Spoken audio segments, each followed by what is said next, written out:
dame, poštovana gospodo, dobroveče svima, dobrodošli na večerašnju tribinu koju zajednički organizuje Gradski odbor Demokratske stranke Srbije i Gradska uprava Srpskog pokreta Dveri.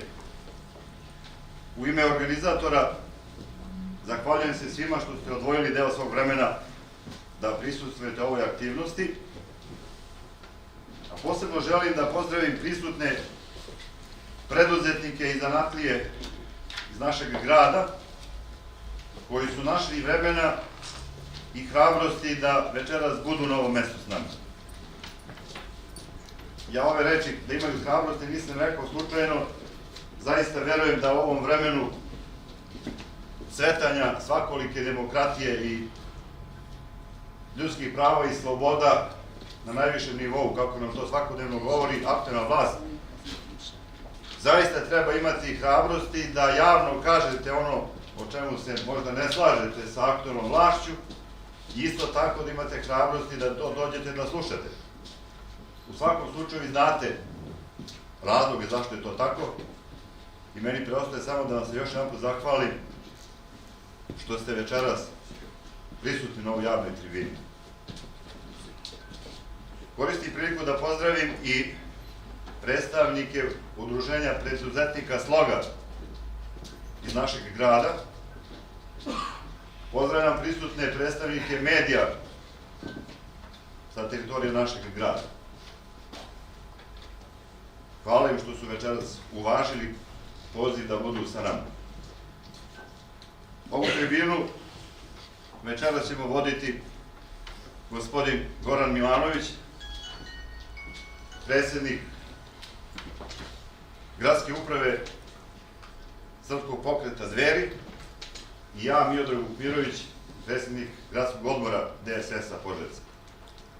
U toku debate uključit će se i naša sugrađanka, gospođa Svetlana Dragojević, diplomirani politikolog sa višegodišnjim iskustvom u radu diplomatiji u Rusiji, odnosno Belorusiji. I evo za ovaj uvod, toliko, a sada dajem reč gospodinu Goranu Milanoviću. Izvolite. Dragi prijatelji, braćo i sestre, pomaže Bog. Pre nego što krenemo sa ovako ozbiljnom temom, htio bih samo ukratko da vas upoznam kako je došlo do saradnje između Demokratske stranke Srbije i Srpskog pokreta Dveri. 1999. godine na Svetoga Savu grupa mladih srpskih intelektualaca na čelu sa Boškom Obradovićem i Branimirem Nešićem osnovalo je udruženje, odnosno grupu građana pod imenom Dveri Srpske. Za ovih 16 godina Dveri su radile na duhovnom preporodu srpskog naroda. Do sada je izašlo 53 broja časopisa pod istim imenom, dakle Dveri Srpske, koji su se bavili različitim nacionalnim temama. Tamo negde 90-ih godina, odnosno 2000-ih godina, Beograd je bio poznat po tome što su se odnosno jednom mesečno, znači svakih 30 dana organizovane promocije i tribine od strane istih, da kažemo, tih ljudi koji su osnovali pokret Dveri Srpske. Organizovalo je tačno 128 tribina. To je bilo na Mašinskom i uvek četvrtkom. Zadnje 4 godine krenulo se sa izdavačkom delatnošću. Formirana je izdavačka kuća pod imenom Catena Mundi i izdato 48 knjiga. Kapitalno delo je istog imena, dakle Catena Mundi. To je enciklopedija. S obzirom da se u jednom trenutku osetilo da to nije dovoljno. Grupa tih istih mladih ljudi je rešila da krene u otvorenu političku borbu. Opet pod imenom Dveri, Srpski pokret Dveri. Međutim, te 2012. godine mi smo i dalje bili grupa građana, tako da nam je krug delovanja bio zaista sužen. Izašli smo na te izbore, osvojili, prešli cenzus, da kažemo, međutim, preko noći je došlo do krađe, par dana je bilo protesta, nije bilo puno ljudi i sve to utihnulo. 2014. godine bila je slična, odnosno još gora priča. Umesto da se sve rodoljubive stranke, pokreti, partije udruže, išlo je po onoj narodnoj svaka vaška obaška. I videli smo kako smo prošli. Ali, i u Srbiji se dešavaju čuda. Jedno od tih čuda se desilo drugog dana Božića, 8. januara 2015. godine, kada je se uspjelo da se dogovori, da se formira Patriotski front, upravo na čelu sa DSS-om i Dverima i nekolicinom istaknutih rodoljubivih intelektualaca. Tada je napravljen okvir i dogovoreno da nosioci sabiranja svih patriotskih političkih snaga u Srbiji, koje će se okupiti oko sledećih političkih principa.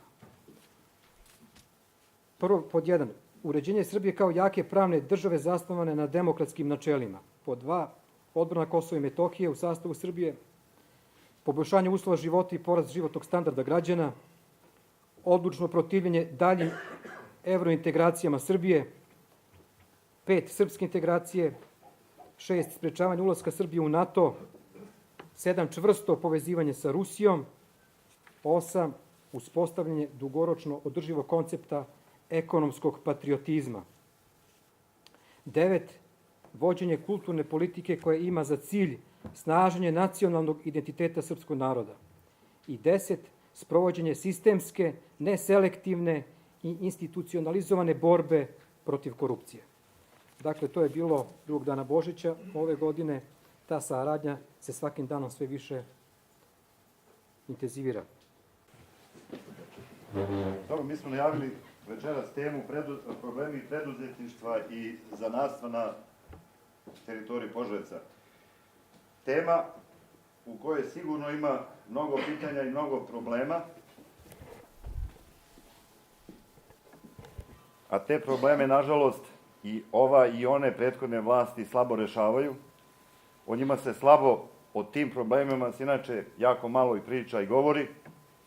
Nažalost, o problemima koji opterećuju život naših građana u našem gradu se inače malo govori. O tome vrlo uspešno ćuti aktuelna vlast, začudo, i opozicija se sve manje čuje i onda se stiče jedan loš utisak da se svi zajedno polako, ali sigurno navikavamo da na sve ovo ćutimo, da ovo prihvatimo kao nešto što je normalno i da tako treba da bude. Verovatno nekom logikom, daj Bože samo da ne bude gore.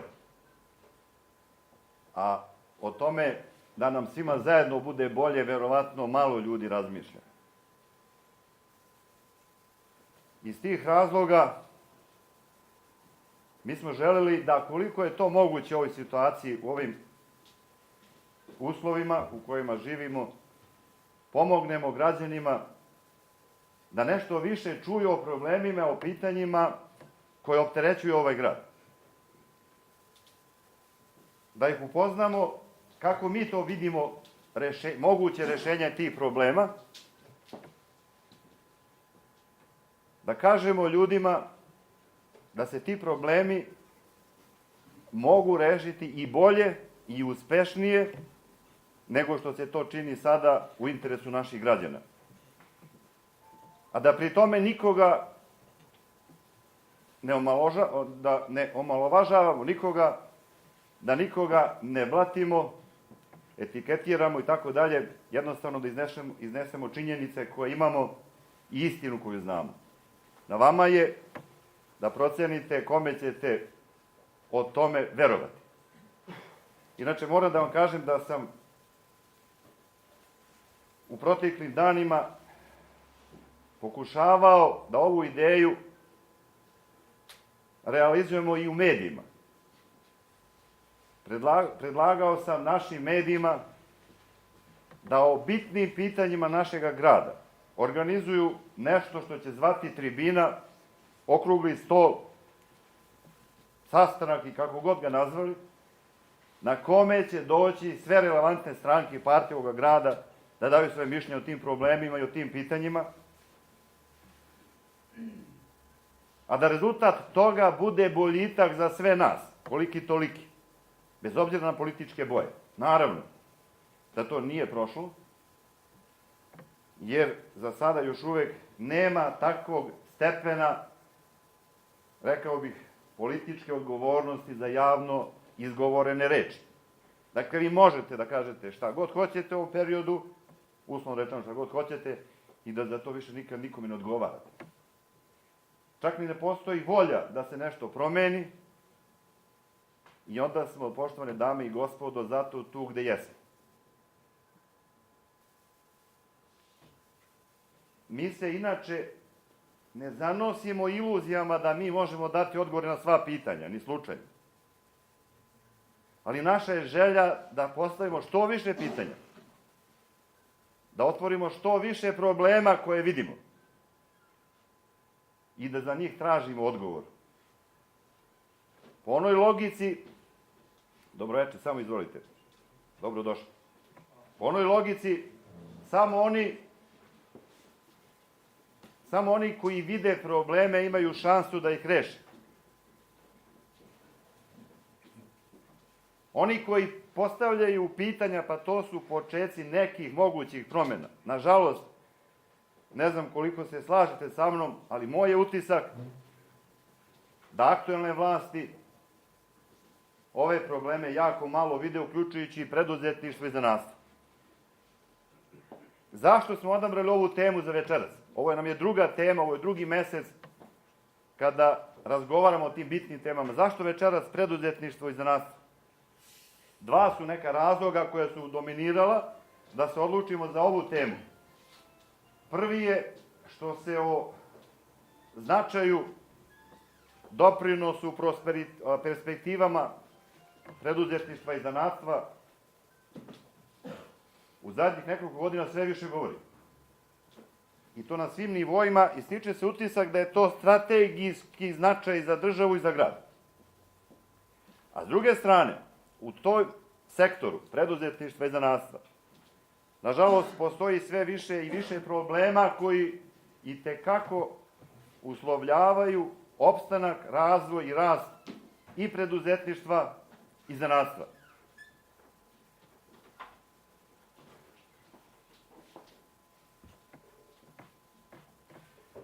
Malo gledam dok se ovi ljudi smeste. Dakle, to je jedan razlog, drugi sam rekao, sve više ovih problema o kojima se gradske vlasti malo bave. Ali pazite kakav je to paradoks. Gradske vlasti malo rešavaju problema ovih ljudi. Iako dobro znaju da su i preduzetnici zanatlije jedni od retkih kategorija ljudi koji redovno, na vreme, uplaćuju u gradsku kasu sve ono što i zakon i uredbe obavezuju. Da su to ljudi koji gotovo nikad ne štrajkuju, ne demonstriraju, ne blokiraju i tako dalje, u situacijama kada im se pojedini nameti, dažbine i slično u jednoj godini povećaju 7 puta. O tim problemima mi želimo večeras da počnemo tu priču, da kažemo kako bismo mi, kada bismo bili u situaciji da o tome odlučujemo ili da utičemo na odlučivanje kako bismo mi to rešavali, a dok ne dođemo u tu situaciju da na neki način opomenemo gradsku vlast da se ovim pitanjima mnogo ozbiljnije bavi nego što je to činila do sada. Eto, to je nekakva, da kažemo, želja i cilj ove tribine. Poštovane dame i gospodo, dozvolite da vas ukratko samo upoznam ili podsjetim na nekoliko vrlo interesantnih podataka i činjenica koje govore o ambijentu u kome funkcioniše naše preduzetništvo i zanatstvo.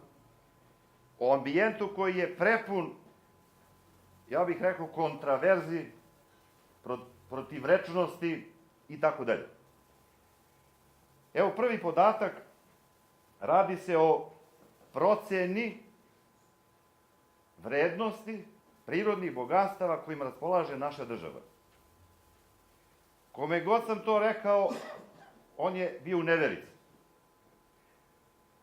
A ja sam citirao ono što piše u izveštaju Svetske agencije za prirodna bogatstva, koja je Srbiju sa ovolikom teritorijom koliko imamo stavila na prvo mesto najbogatijih zemalja Evrope, sa procenjenim prirodnim bogatstvom od preko 17,2 triliona dolara. Triliona dolara. Bez Rusije, naravno. Na prvom mestu u Evropi, na 9. mestu u svetu, na 9. mestu u svetu, posle Rusije, posle Sjedinjenih Američkih Država, Saudijske Arabije, Kanade, Kine, Irana, Brazila i Australije. Država, dakle, prirodna bogatstva, od zlata, bakra, olova, cinka, nafte, uglja, gasa, šuma, vode, kvaliteta zemljišta i tako dalje, i tako dalje. Nisam to ja izmislio. Ali drugi podatak je takođe vrlo interesantan. Država koja ima takav stepen prirodnog bogatstva koje je Bog dao, trebala bi optimalnim uslovima da ima bruto domaći proizvod na godišnjem nivou oko 650 milijardi evra.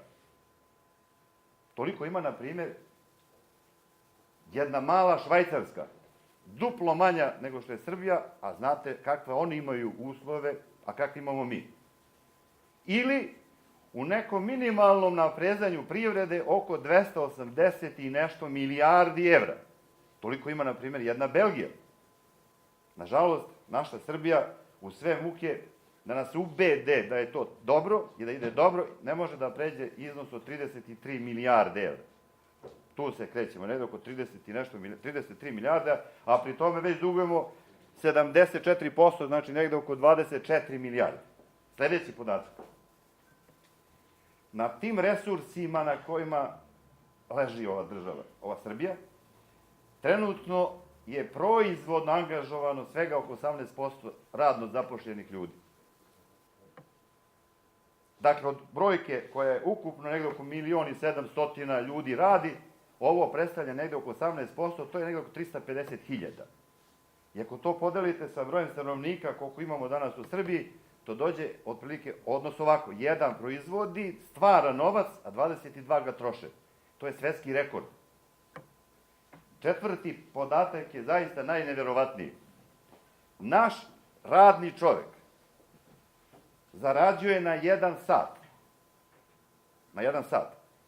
1,02 evra.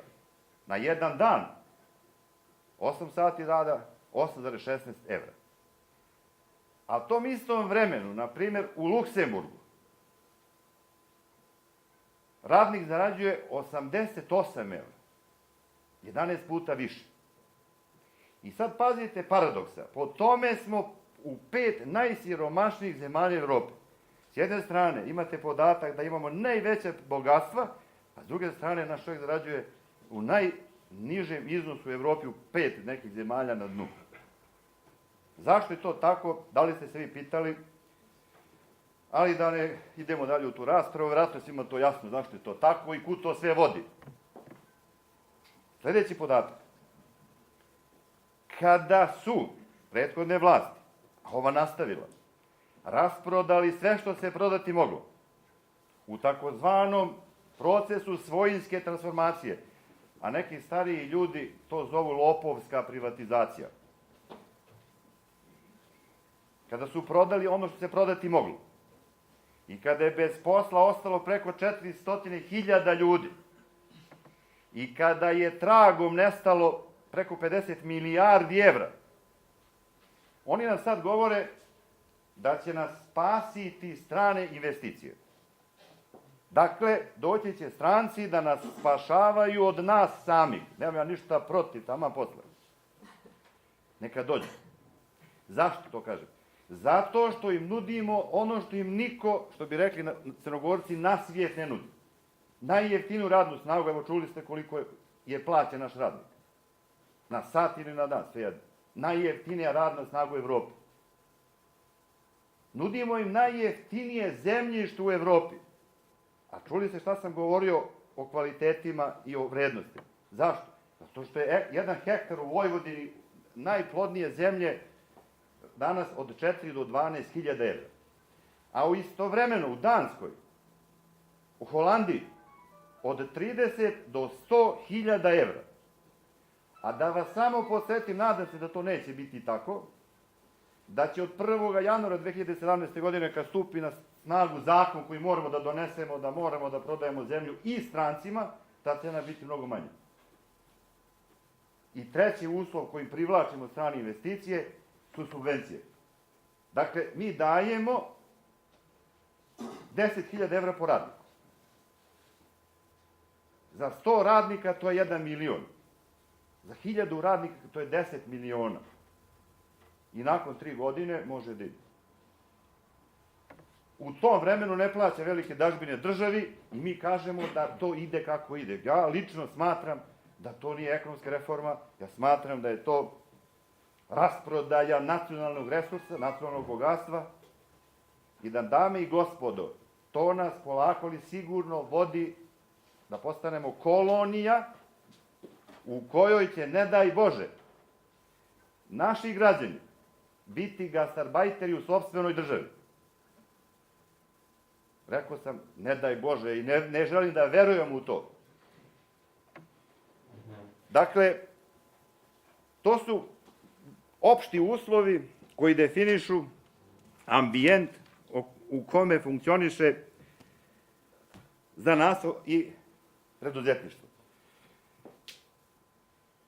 Što se tiče ovih investicija, da se ne shvatimo pogrešno, ja lično sa ljudima s kojima, eto, ovo pripremamo, nemam ništa protiv tih investicija. Ali želim samo da vas podsjetim na jedan detalj koji niko neće da kaže javno, a to je najveće investicije danas strane u Evropi ima Španija, Grčka, 36%, ona cveta. Vidite kako cveta sa 36% stranih investicija. Pa na drugom mestu Portugalija sa 31%. Pa na trećem mestu Italija sa 26 ili 28% i da ne idem dalje. Najmanje investicije ima Nemačka, nema ni 4%. Dakle, sami sad to možete da zaključite. Što se tiče ovog našeg regiona gde se mi nalazimo, i tu moram da vam kažem jednu neverovatnu stvar. Retko ko to ima prilike da čuje, retko ko uopšte želi da nam priča o tome. A to je naš Stig, to je naš Požarevački kraj. Poštovane dame i gospodo, kažu ti naučnici koji se time bave, da ne postoji nigde mikrolokacija u svetu na kugli zemaljskog kao što je Stig. Gde na jednom malom prostoru imate divne uslove i za žito, i za ugalj, i za naftu, i za gas, i dovoljno vode, i tako dalje, i tako dalje. U takvim uslovima, u ovom našem kraju, dakle, koga nema na kugli zemaljskoj, tako kažu, 15 godina, ni jedna vlast nije uspela da dovede ni jednu proizvodnu investiciju. O čemu se tu radi, sami sad zaključujete. Kako je to moguće? Kako je moguće da svi izbegavaju ovaj prostor? Kako je moguće da smo u grupi 4 grada od 176, koliko ima u Srbiji gradova i opština, u 4 samo nema investicije, proizvodne. Ali to je tako. S druge strane, kad nema investicija ovih proizvoda, nema objekata da se otvaraju, fabrike, prosto rečeno. Nema ni zapošljavanja. Interesantno je da uporedo sa time ne razvijamo preduzetništvo i zanatstvo. Dakle, ni ovde nema zapošljavanja, niti se ovo razvija. I rezultat toga je podatak od pre nekoliko dana. 7.106, dakle ponavljam, 7.106 ljudi u Požarevcu ne radi. Od ukupnog broja radno sposobnih Požarevljana, to je 28%. Pa dobro, je li tako? Da kažemo da je dobro. Naravno da nije dobro, ali to je tako. I zadnji podatak o ambijentu. Vrlo interesantan podatak. Naši ljudi to naravno ne bave se time, ne dolaze do tih podataka, a javnost o tome, inače vlast nam ne priča o tome. Evo vam još jedan interesantan podatak. Samo jednu primjedbu na tu cifru. Koju? 7.106 je nezaposlenih koji su prijavljeni zavodu. Tako je. A još 50% ima njih koji nisu prijavljeni. Na sivo. Tako da taj procenat koji ste vi rekli, 28% je preko 35. Izvinjavam se. Ne daj Bože da je tako, ali verovatno da je tako. S druge strane, molim vas, ja sam ovaj podatak koji ćete čuti nazvao onako u svom nekom žargonu bećarska ekonomija. Dakle, to je kad uzmete sebi koliko vam treba, a ostalo date pa koliko im stigne. Evo zašto vam to kažem. 2015. godine budžet grada Požarevca je bio 2.523.000.000 dinara. Nisu uspeli da potroše prošle godine 1,4 milijarde i još poreskih uplata 300 i nešto miliona. Sve ukupno, ove godine 2015. naš grad Požarevac ima budžet, verovali ili ne, 4,2 milijarde dinara. To je, poštovane dame i gospodo, 35 miliona evra. To je 7. budžet u Srbiji u nominalnom iznosu. 4,2 milijarde. I sad pogledajte ovo. Lokalna vlast je sebi odvojila 31%. 826 miliona za svoje potrebe. To je 30%. Ali je zato, poštovani... Kasnite malo više, ali dobro došli. Samo izvolite, nađite negde mesto. Jer ja mogu da nastavim dalje. Dakle, za svoje potrebe, jer ovde mnogo toplo, hoćete da otvorimo nešto? Nije, a?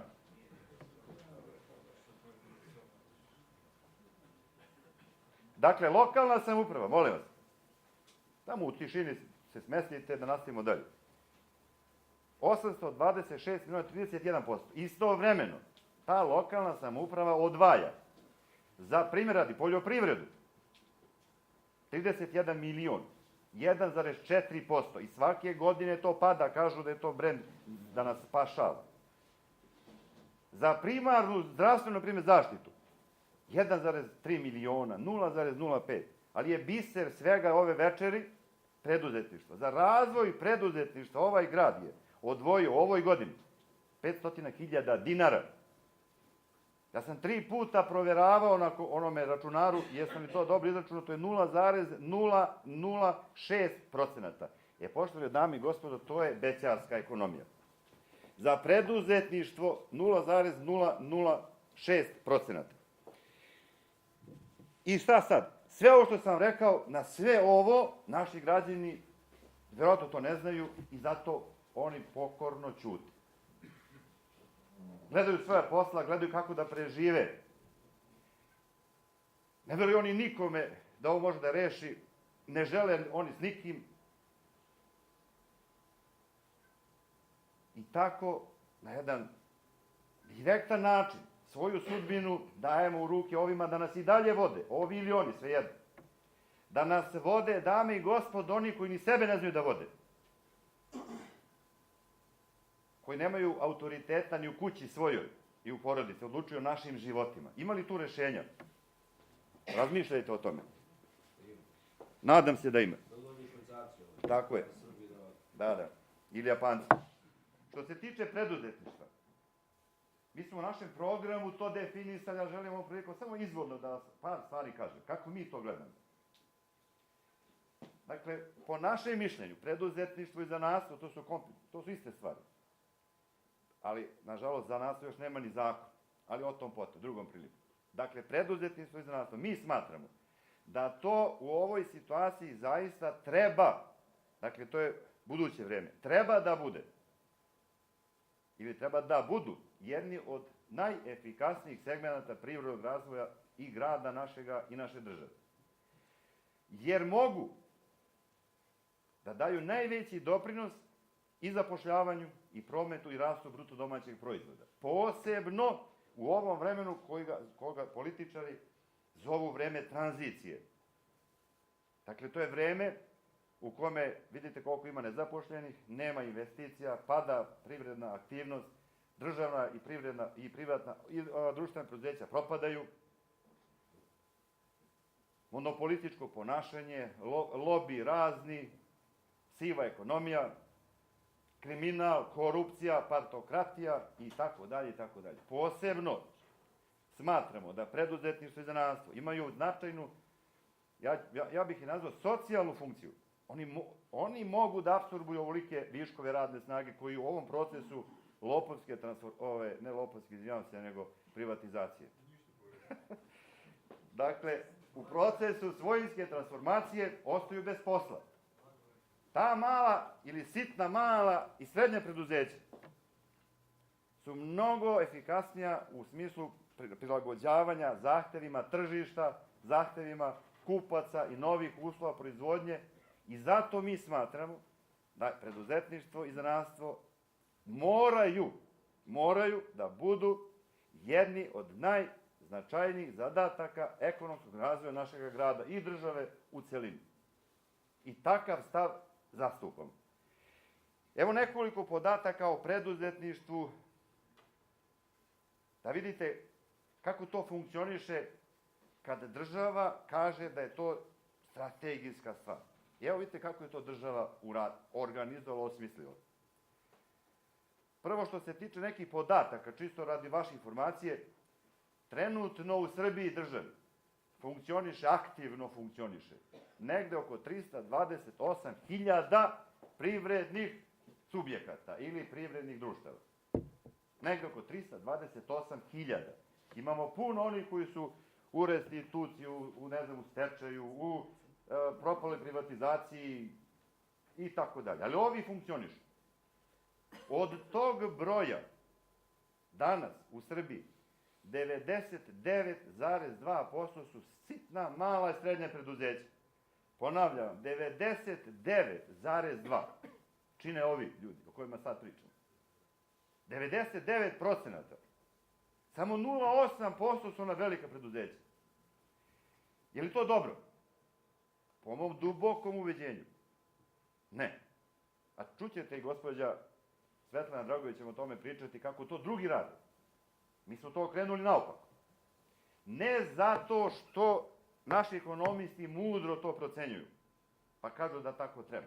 Ne, nego zato što političari kažu moramo ispuniti zahteve Evropske unije definisane u pregovaračkom poglavlju broj 20, koje se zove preduzetništvo i industrijska politika. Najmanje 85% da imamo ovih kategorija preduzeća, sitnih, malih, srednjih. Zašto? Oni su najbolji da dižu kredite, oni najbolji mogu da propadnu i mogu da vrate to posle. I to je ta priča. To je ta priča. Kako drugi rade? To će ono reći tamo kasnije u ovoj diskusiji, ali to vam je primer kako potpuno analogno se prema nama odnosi Međunarodni monetarni fond i Svetska banka. Ne dolaze oni u našu zemlju da bi nam obezbedili bolje uslove i da bi mi stvorili bolji život, nego nas kontrolišu, jesmo li sposobni da vraćamo to što smo se zadužili. Se slažete sa mnom? I to je ova priča. I treba, naravno da treba. Pustiti niz vodu, to nije dobro. Ali i ovo je naopaka stvar. I sad pazite još jedan detalj. Tih 99% ljudi koji rade u tim sitnim, malim, srednjim preduzećima, njih ima brojčano oko 55% od ukupnog broja koji rade danas u Srbiji. I oni ostvaruju, bogom, 1/3 bruto domaćeg proizvoda. U gradu Požarevcu 1. januara ove godine evidentirano je u Agenciji za privredne registre 993 preduzetnika i zanatlija. Koliko je tačan podatak, koliko su oni prijavili ljudi da radi, ja to ne znam, ali brojka kaže 3200 ljudi radi u tim proizvodnim i uslužnim objektima. To je negdje oko 20 i nešto posto Požareljana radi u tom sektoru. Toliko o statistici. Što se tiče organizacije, pogledajte šta sve država napravila, koliko institucija koje se bave preduzetništvom. Prvo imamo Ministarstvo privrede, pa u njemu sektor za razvoj preduzetništva. Taj sektor, da li to sad vi znate koji se bavite preduzetništvom, ja ne znam, s kojima sam razgovarao, neki znaju, neki ne znaju, taj sektor za razvoj preduzetništva svake godine raspisuje javni konkurs za dodelu bespovratne pomoći preduzetnicima u iznosu do 2,5 miliona dinara. I danas se raspolaže sa oko 220 miliona dinara u fondu. Ko se javio na te konkurse, ja ne znam. Ali znam ovo, bolje da se nije javio. Jer kad kažu država subvencioniše 25%, to je tačan podatak, a onih 75% daje banka. 4 banke, Intesa, Unicredit, Procredit i Societe Generale. Po uslovima koje oni definišu, gde morate da budete jak privatnik, preduzetnik, da dignete kredit. Pa šta će onda njemu ako je jak da diže kredit? A kako vi mali u osnivanju, kako oni da dođu do kredita? U takvim uslovima, to vam je otprilike parola, konkurišite da vas ojadimo. Otprilike to je to tako deluje. Druga institucija na državnom nivou je Nacionalna agencija za regionalni razvoj. Ona je u Zaječaru i u Beogradu. Ona daje takođe pomoć za razvoj preduzetništva. Ima sektor za preduzetništvo. Onaj se zove sektor za razvoj, a ovaj ima potpuno drugačiji naziv, zove se sektor za preduzetništvo. Ali tako se zove. Oni daju pomoć preduzetnicima do 350.000 dinara. Do 350.000. Da li je neko od vas to konkurisao, čuo? Ja to ne znam. Treća, to je na nivou vlade, na nivou Republike Srbije. Imamo Savet za za sitna, mala i srednja preduzeća. Njihova je uloga posebna, oni privlače strane investicije. I oni su tako uspeli da privuku Austrijance i sad će Austrijanci da nas uče, nas Srbe, kako se gaje stoka, svinje, pa su privukli Nemce, pa će Nemci da nas uče kako se obrađuju ili kako se meso stvari i tako dalje, pa su privukli Arape, oni će da nas uče kako se žito ili njive obrađuju i tako dalje. Oni se time bave. Na nivou regiona imamo agenciju za regionalni razvoj preduzetništva u Požarevcu. Ona ima fond od 40 miliona dinara. I ona raspisuje konkurs. Ove godine zatvore negde krajem septembra. Na njihovom sajtu piše da su do pre nekoliko dana 7 miliona dali. 33 još nisu nikome. A namenjen je za pomoć razvoju preduzetništva. Pod uslovima koji daju, narod se teško za to odlučuje. Pored te regionalne agencije, koja je namenjena za razvoj Podunavskog i Braničevskog okruga. Ovde imamo i regionalnu privrednu komoru, imamo nacionalnu službu za zapošljavanje i ona daje jednokratnu pomoć. 130.000 dinara. Grad tu ne učestvuje. Evo vam samo jedna mala digresija. To isto u Čačku.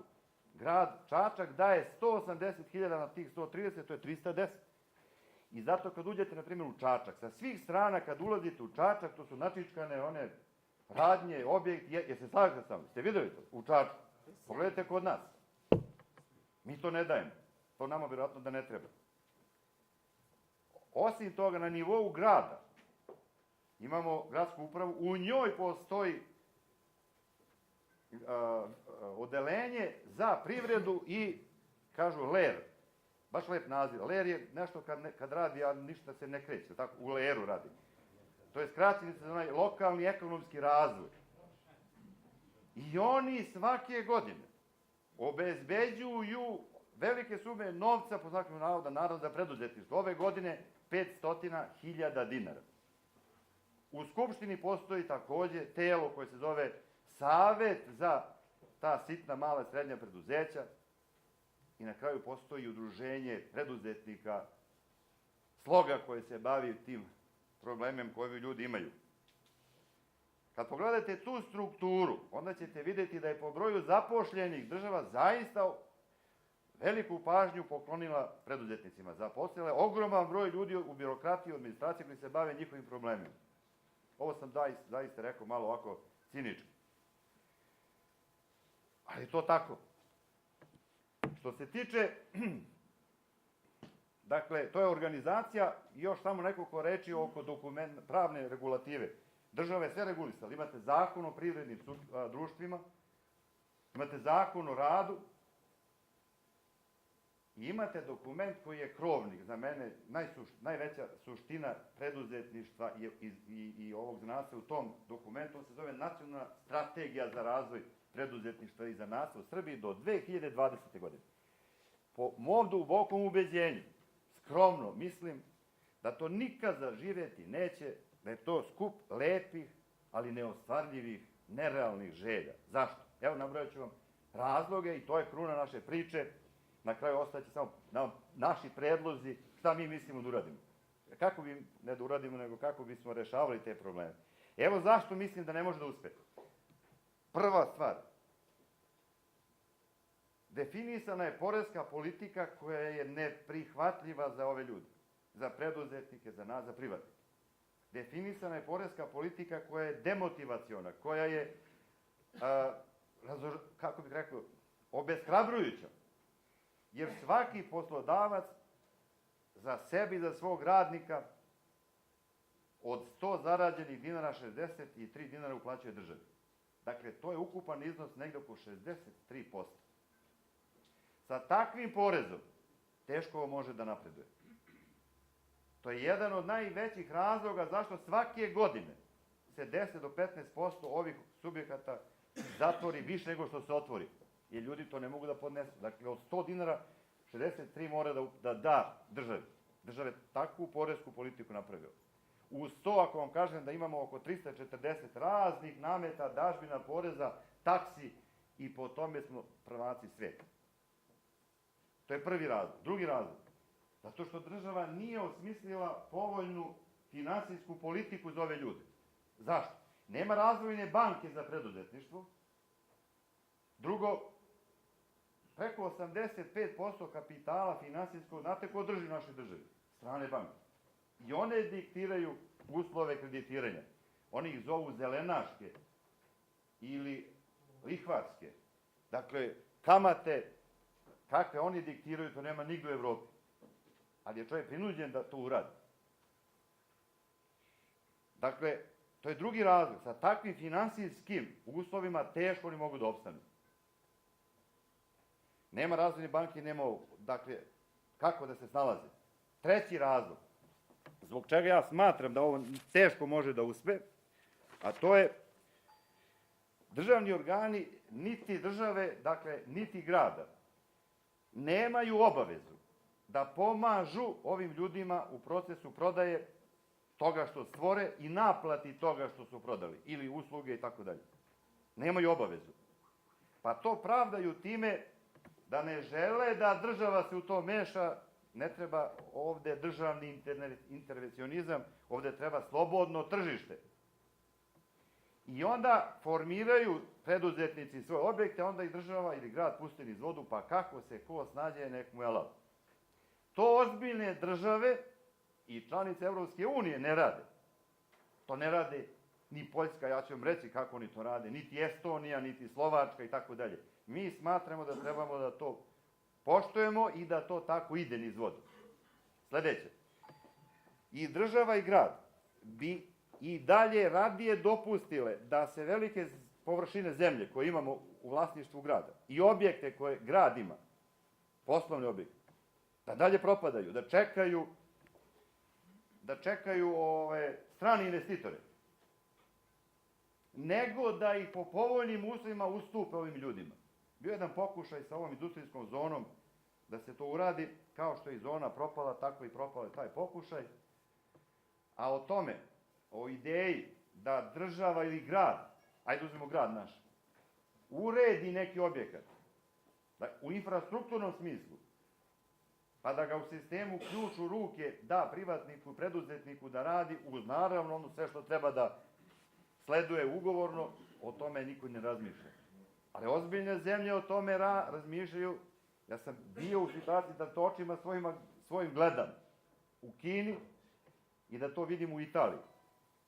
Mi o tome ne razmišljamo, mi smo radije neka to propada, nemoj samo neko da se obogati, to je bitno. A to što ćemo svi zajedno da siromašimo, to nije bitno. Sljedeće, zašto ne može da uspe ovaj predlog, odnosno ova strategija?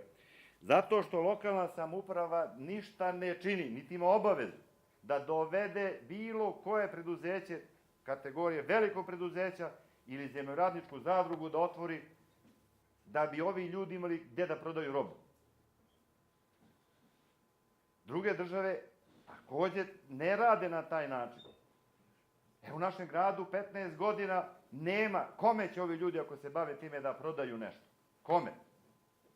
Mora da to traže. Vani to je jako teško. Imamo Kostolac, imamo Bambi, tu nam će pre doći iz Leskovca ili ne znam nija odakle, iz Valjeva, nego što će to biti za naše ljude.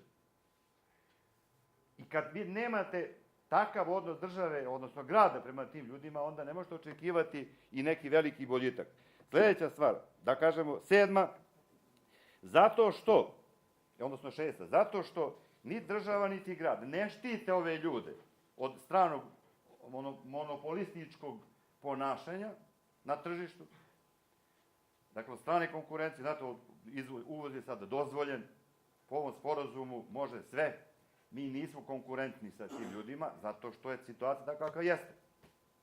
Ne štiti te ljude od sive ekonomije, ne štiti ih od partokratije, ne štiti ih od mnogih stvari, ali ih zato vrlo revnosno inspekcijski kontroliše, ne da bi stvorili uslove za bezbedniji i bolji rad, nego da bi uredno ispunjavali obaveze prema državi.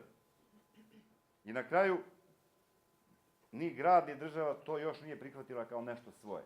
Nema tu onog nivoa poštovanja koji ti ljudi zaslužuju, a podsjećam vas da 99,2% imamo takvih preduzeća, niti ih pozivaju, niti s njima razgovaraju, što bi rekli, ni trumore, ni žumore. Kako je moguće da u ovom gradu vi ne možete da odškolujete vodoinstalatera, ne možete da odškolujete vulkanizera, građevinca i da nabrajam dalje. To grad ne interesuje. I što mi reče jedan čovek s kojim sam razgovarao tu temu, taman sam, kaže, napravio, po znakom navoda, majstora, on ode. Taman ovoga on ode. A mi dalje školujemo ono što inače se ne može zaposliti nikad ovde kod nas, jer nemamo potrebe za tim. I tako dalje. Šta mi, dame i gospodo, predlažemo po ovim pitanjima? Koji su naši konkretni predlozi? Po pitanju preduzetništva. Konkretni predlozi. Dakle, ja ću kratko da ih nabrojim, a vi posle toga možete u diskusiji da komentarišete. Prvo što bismo uradili, kad bismo bili u toj situaciji, ovome gradu treba podhitno jedno telo, ja ću ga nazvati grupa, savet, kako god hoćete, koje će se baviti pitanjima preduzetništva i zanatstva. O tome večeras govorimo. Jer ove ljude niti ko informiše o pravima, niti o obavezama, niti o mogućnostima, niti o bilo čemu. Kako se ko snađe, kaže imate portal, pa tražite i tako dalje. Da li to neko može da uradi u ovom gradu? Može. Imamo i u gradskoj upravi odelenje koje se bavi time. Zašto ne bi to ono radilo? A mi smatramo da bi trebalo formirati posebnu kancelariju za pitanja ovih ljudi, da se tu obrate, da tu mogu da reše sva pitanja. Kao što je sada aktualno ovo pitanje za građanske dozvole, kaže se na jednom mestu. To je jedan predlog. Drugi predlog je na nivou grada. Grad može da donese odluku da se porezi na rad smanje duplo. Pa mi kažemo hoćemo ka Evropi. Tako nam govore. Dakle, ne govorim Evropsku uniju, ja govorim idemo u Evropi, ka standardima Evrope. A u toj Evropi je prosek tih poreza manji od 25. Pa kako mi idemo u Evropu sa porezima 63%? To je drugi predlog. Treći predlog, da je ne duži mnogo, u skladu sa raspoloživim mogućnostima koje grad ima, mora se značajno povećati sredstva za subvenciju ovim ljudima, koji se bave ovim koji može da spasi grad i da zaposli veliki broj ljudi. U kom smislu? Ne kao sada 500.000 dinara. Naš je predlog najmanje 50 miliona dinara za te potrebe. I ima to grad. Vidite koliki je budžet. Za svako mesto koje otvori naš čovjek, ne može 10.000 evra, ali može od 50 do 100.000 dinara. Za pomoć tehnološkom opremanju od 100 do 500.000 može. Malo je to para, ali dovoljno da ovi ljudi vide da ovaj grad vodi računa o njima koliko to može i koliko oni to zaslužuju. To je velika stvar. Koliko toliko. Ali ovo je podcenjivanje ispod svakog nivoa sa 500.000 dinara. Sljedeći predlog, umesto novca, grad može da ponudi ovim ljudima, da im ponudi infrastrukturu, kao što druge države rade. Ovaj grad, vas podsjetim, ima preko 1900 hektara obradive površine u svom vlasništvu, koje ko zna kome dato i ko obrađuje. 1900 hektara. Ovaj grad ima preko 200 hektara gradskog građevinskog zemljišta. Ovaj grad ima preko 9.500 kvadratnih metara poslovnog prostora, ko zna kome dato i ko kome plaća i kad plaća i da li plaća onaj, kako se zove, zakup. Ovaj grad ima 11 napuštenih objekata, velikih objekata, koji propadaju. Zašto to ne bi dali njima? Naravno, pod određenim uslovima. Kao što to, kažem, neke druge države rade. Sljedeći naš predlog je da grad pomogne u prodaji i naplati robe. To je najvažnija stvar za ove ljudi. Jeste novac, najveći resurs, ali ovo najmanji, nije problem da nešto proizvede. Problem je kome da ga proda, kako da naplati. Mi smatramo da javna preduzeća ovoga grada moraju dominantno da se vežu sa ovim ljudima. Pa da li je normalno, dame i gospodo, da nam centar za zapošljavanje kreči, malteriše i ne zna šta radi fasadu privatnik iz Surdulice? Evo, prođite tamo, vidjet ćete Valjevo, izvođač, podizvođač, Surdulica, ne znam da, kako to nikog iz Požarevca nema. Pa kako je moguće da na školi prozore postavlja privatno lice iz Požege? Pa mi nemamo to ovde. Naravno, tender, naravno. Znam ja kako to ide, kao i vi što znate. Kao i vi što znate. Dakle, prvo, pa svak je sebi prvo, valjda Bog je sebi bradu stvorio prvo. Naravno, u tim uslovima o kojima svi govorimo, bez muljanja i tako dalje. Ali to se može poboljšati. Druga stvar, mora se napraviti veza sa poljoprivredom ovoga kraja. Pa što bi mi prodavali krompir, što ga ne bi prodavali kao čips, pa što bi prodavali ove jabuke ili ne znam šta, a ne možemo džem ili kompot i ne pričam dalje. Dakle, zašto da prodajemo, i to bud zašto ide inače kakva je situacija, poljoprivreda i ovi ljudi koji se bave preradom, to su potpuno dva odvojena tela. Tu niko s nikim ne sarađuje na nivou grada da se to napravi. Ne. I zato nemamo ni konkurentnost bilo gde da se pojavimo, ni na regionu, a da ne govorim izvoza. Nema uvezanosti. Samo da vas podsjetim da imamo preko 20 i nešto hiljada, 27.000 gastarbajtera koji drže, mnogi od njih drže restorane i prodavnice i radnje u mnogim državama zapadni. Pa što mi ne bismo s njima mogli da uspostavimo tu saradnju, da uvežemo ove ljude, da ih oslobodimo nekih stvari, da oni mogu da tako funkcionišu. Može samo ako čovjek ima želje. Ali to je posebna priča. Sljedeća stvar, oko pomoći u to naplati i prodaji robe, da se povežemo sa energetskim kombinatom Kostolac. Pa evo sad se pravi treći blok. Pa ne mora u gradu, ima u regionu. U okolini ima velikih fabrika gde se ti ljudi mogu ponuditi, pa ako uspe. Prepustiti ih nikome, to je najgora stvar. Pustiti ih niz vodu, to je najgora stvar. To nije funkcija gradske vlasti. Povezati ih sa velikim lancima dobavljača. Pa što da mi kupujemo čačkalice iz Kine, aman ljudi, pa je moguće da mi ne možemo to da napravimo. Ili dugmad, ili ne znam ja, zelenu salatu dobijamo iz Novog Zelanda i da ne pričam dalje. Kako da organizujemo te ljude da mogu nešto da izvezu? To je posebna priča. Na ovakav način, prepušten svak sebi, nema šanse. Tu je potpuno mogućnost lepa, samo je treba iskoristiti. Ne mislim samo ja u Rusiji, bilo gde. ali pojedinačno teško. Teško. Sljedeća stvar, šta predlažemo dalje? A to je, pošto nemamo razvojnu banku, grad može, ako želi i ako hoće da pomogne ovim ljudima u finansijskom smislu. Kako? Već u gradskoj upravi postoji takozvani fond za mikrofinansiranje. On ima malo para i tu ne treba dirati mnogo, jer on je namenjen za muljanje ovo međupartijsko i stranačko. Naš je predlog da grad bude hipotekarna garancija u nekoj poslovnoj banci ovdje, da grad garantuje ime tih ljudi, da mogu da dobiju povoljne kredite sa povoljnim kamatama, sa dobrim nekim grace periodom i tako dalje, da deo kredita može da vrati u robi. Da li je to neko o tome razmišljao, to ekonomisti znaju, ta mogućnost postoji i ona je danas vrlo aktualna. Nažalost, kod nas se to ne primenjuje. Sljedeći naš predlog je da lokalna samouprava obezbedi mnogo bolji, korektni odnos javnih preduzeća prema ovim ljudima. Neshvatljivo je meni, ja sam to gledao kod ovih ljudi sa kojima sam razgovarao, pripremajući se za ovo večeras. Kako je moguće da plaća više vodu? Zato što ima, 3 zapošljena ili ima firmu i tako dalje. Gledao sam koliko plaćaju smeće, struju, sve te komunale, parno grejanje. I umesto da ga grad stimuliše, da zaposli više ljudi, da širi proizvodnju, da zarađuje, time će gradu i svima nama biti bolje.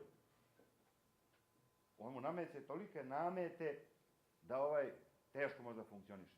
To je gradska stvar. Zašto grad ne donese odluku da tim ljudima, barem u nekom periodu, dok stanu na nogi, ne pomogne sa tim? Ja lično mislim da je to mala stvar u pitanju, mali napor, a velika stvar i velika usluga, ali o tome se ne razmišlja mnogo. I na kraju, jednom u 6 mjeseci, moj predlog, gradonačelnik, kako se god zvao, sa svojom svitom treba te ljude da prikupi kao mi sada i da razgovara s njima o pitanjima, šta, gde, ko, kome može pomoći. Ako ništa drugo, barem su ti ljudi sa 3000 i nešto zapošljenih zaslužili takav nivo poštovanja. Poštovane dame i gospodo, za ovaj deo toliko, tema je ta široka, ali za sada toliko. Ja bih sad želeo da vi postavite pitanja, predloge, iznesete možda svoja neka iskustva vezano za sve ovo, date predloge, jer ćemo mi nakon svega ovoga večeras napraviti jedan zaključak i dostaviti svim zainteresovanim stranama, od medija pa redom dalje, da obavestimo građane šta smo mi to zaključili i kako je naše viđenje ovog problema, pa eto na neki način da nam pomognete, ko to želi. Dobro večer svima, dame i gospodo, ja sam Slobodan Kelc, sekretar Udruženja preduzetnika Sloga, inače nisam član jedne stranke. U sklopu ove teme o kojoj razgovaramo, ja moram samo da vam kažem neke podatke koji su javni. A to je, ako poredimo opštinu Požarevac i opštinu Stara Pazova, stvari stoje ovako. Opština Stara Pazova ima 50 kvadratnih kilometara površine koju pokriva, Požarevac ima 480 i neki kilometra. Opština Stara Pazova ima 18.000 stanovnika, opština Požarevac ima 75.000. Opština Stara Pazova ima budžet, prihod u budžet ove godine 2 milijarde i 750 miliona, opština Požarevac ima prihod 2,5 milijarde. Ne računamo na sredstva preneta iz prethodnih godina. Dakle, ne treba neko da bude neki veliki ekonomista da bi razumeo ove podatke o kojima pričam. To je jedan. Druga stvar je, opština Stara Pazova ima 3 industrijske zone, 4. je u izgradnji i ima 100 stranih investicija. Pitam ja vas koliko ima opština Požarevac. To su podaci o kojima treba da se zamislimo, a pošto naš je drug Mata bio predsjednik opštine prilično dugo i odbornik, mogu da i njemu zamerim da i pored napora koji je ulagao, to nije bilo dovoljno, zato što opština Stara Pazova i tamo vrede propise Republike Srbije, kao što vrede i kod nas. Tako da u gradu Jagodini također vrede propisi Republike Srbije kao što vrede kod nas. Pa ne možemo da poredimo naš grad i grad Jagodinu i ne možemo da poredimo naš grad i opštinu Stara Pazova. Molim vas da o tome razmislite. To su podaci koje sam hteo da vam saopštim samo. Evo, izvolite, gospođa Svetlana Dragojević. Ako dozvolite, ja bih sedela. Samo da vas čuju. Pa evo primer za komparaciju, sami zaključite. Posetila sam Belorusiju jula ove godine, tačnije grad pobratim Borisov u sastavu opštinske delegacije u svojstvu prevodioca. Ova poseta je potpuno promenila moje mišljenje o takozvanim istočnim postsovjetskim državama. Inače, Belorusija ima oko 10 miliona stanovnika, to znate, i pošto sam poslednji put bila u Belorusiji 90. godina u sastavu jugoslovenske delegacije, nisam mogla da prepoznam glavni grad, Minsk, i bila sam impresionirana industrijskim napretkom ove zemlje. Pre svega bih citirala predsednika Belorusije Aleksandra Lukašenka. Država je u funkciji naroda. Mi sami, narod Belorusije, ćemo određivati svoj put razvoja, svoju sudbinu i nikom ništa nećemo prodati. Imali ste prilike da pratite kroz medije da je prilikom nedavne posete Belorusiji predsednika Srbije gospodina Tomislava Nikolića predsednik Lukašenko pozvao srpske preduzetnike na realizaciju projekata u Belorusiji. Po njegovom mišljenju, sada za to postoji velika šansa, tim pre što se Srbija sada nalazi pod pritiskom zemalja koje gledaju samo svoj sopstveni interes, a vrlo malo interes Srbije. On je podvukao da je Belorusija potpuno otvorena za srpske preduzetnike, tim pre što u Srbiji postoji režim slobodne trgovine sa zemljama Evropske unije, sa Rusijom i zemljama Balkanskog regiona, i pozvao je da se definiše šta je to interesantno za Srbiju tamo, šta može da se zajednički radi na teritoriji Srbije. Takođe je pozvao i da se organizuje belorusko-srpska trgovina sa drugim zemljama. I samo nekoliko osnovnih informacija o požarevačkom gradu Pobratimu, gradu Borisov. To je grad koji ima, komparacija otprilike Požarevac-Kostolac, to je grad koji ima oko 150.000 stanovnika. Nezaposlenosti skoro da nema. Grad ima 42 fabrike, od kojih smo neke i posetili, na primer fabriku za proizvodnju lekova, francusko-belgijska, sa većinskim kapitalom beloruskim. Takođe smo posetili fabriku za proizvodnju mleka i mlečnih proizvoda, mesnu industriju, mašinsku, drvno-prerađivačku i sve zapošljavaju po nekoliko hiljada radnika. Takođe postoji belorusko-kineska fabrika za proizvodnju automobila Belgi, fabrika za remont naoružanja i vojne tehnike, fabrika za proizvodnju kristala i druge fabrike i oko 1000 organizacije individualnih preduzeća. Grad Borisov ima 24 srednje škole, 3 gimnazije, politehnički koledž. Ono što je fascinantno, to su sportski centri. Još jednom da citiram predsednika Lukašenka, on kaže da su sportski objekti istinske fabrike zdravlja. Što je više ljudi u njima, manje ih je u bolnicama i apotekama, a to se i državi više isplati. Poznat vam je fudbalski klub Bate, koji je pobedio našeg Partizana. U tom klubu igra i nekoliko Srba. On je iz grada Borisov i zaista je impresivan stadion koji ima 13.126 mesta. Vandalizma nema, pošto postoji savršeni video nadzor koji, kako kažu, prepoznaje čak i boju očiju. Inače, grad Borisov je besprekorno čist i da ovu kratku priču završim kao što sam i počela citatom predsednika Lukašenka. Bolje biti diktator nego gej. Bravo.